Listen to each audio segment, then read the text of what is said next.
Chairman, and welcome to the seat recently occupied by myself. I'm delighted to see you there and look forward to working with you. Me too. Mr. Vogt, the backdrop to the conversation we're having here is indicated by this graph, which shows from 1980 to 2020 how income has grown in the United States. The bottom line, showing essentially no income growth, is the bottom 20% of income earners. And as you can see, their household income has stayed essentially flat. The second line up, this lower one, is how the top 1% of income earners have done. They're up 600% nearly, compared to near 0% for the working people in that lowest 20%. And if you look at the topmost line, that's up more than 800%, that's the top 0.01%. What worries me as we go into this effort is that what we're trying to produce is a golden age for fat cats, billionaires, and polluters that is going to make this discrepancy worse and worse and worse. And it is in that context that I would like to ask you some questions about these executive orders. President Trump fired off 26 executive orders, I believe, his first day. Are you familiar with them? I'm getting familiar with them, Senator. I've been trying to stay abreast to them and read them. I haven't read through all of them, but I am aware that he has been very active, and I've been reading a number of them. Did you have any role in preparing any of them? Senator, that's part of the deliberative process that the transition goes through, and I'm not going to invade that deliberative process. Wait. Hold. Can I have a point of order here and stop the clock? I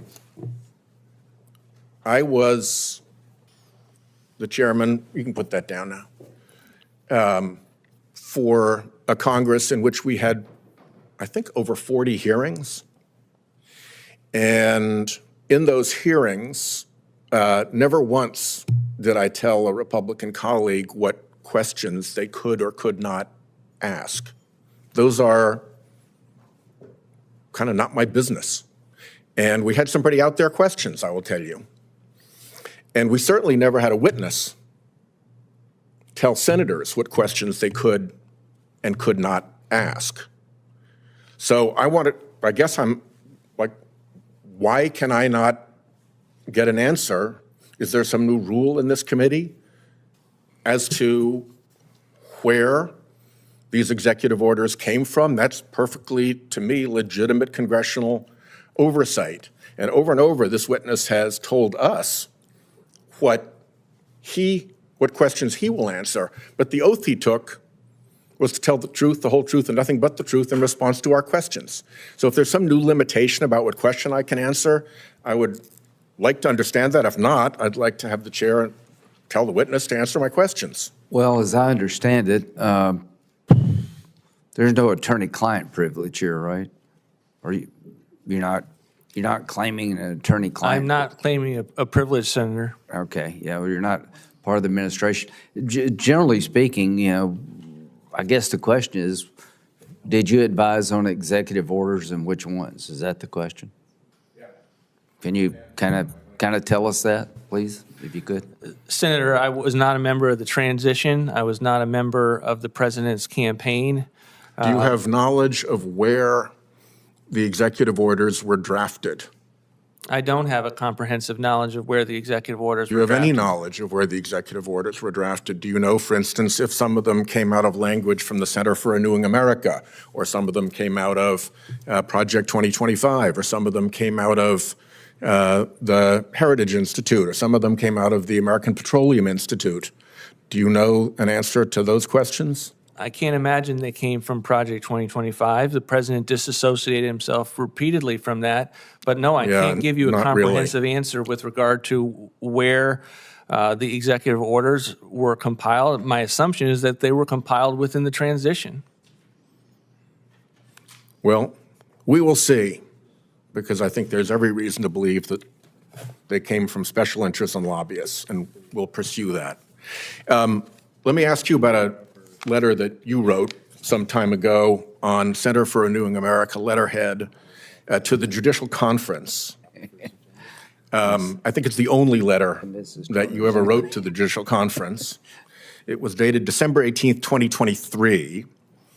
And it goes into a certain amount of detail about the Ethics in Government Act and about Justice Jackson's financial disclosure forms. Did you do the research for this letter into the Ethics in Government Act and into the judicial financial disclosure forms personally? Senator Art Center did the research on that. And who in your center did the research on that? Our center did the research on that, and I can't speak to who did the work specifically on it. You don't know? No, I didn't say that, Senator. I said it's not. Why can't you speak to that? There's no privilege about that. No, but a think tank is a public policy organization that has a decision to note who does the work on something and who doesn't do the work on it. And I stand by that letter. I haven't read it in some time. I'm happy to look at it. But I am aware that we sent it, that I signed it. Did Mr. Paoletta, who is here, have a role in preparing this letter? He's a member of the Center for Renewing America, but I'm not going to speak beyond that. Here we go again, Mr. Chairman. I'm not going to speak. I'm not going to answer questions. Whitehouse. My He time is said up. he stands by the letter. It's his letter. I don't That's care not the what- question. Yeah, well, he just said That's it. not the question. My time is up. All right, thanks. Senator Lee.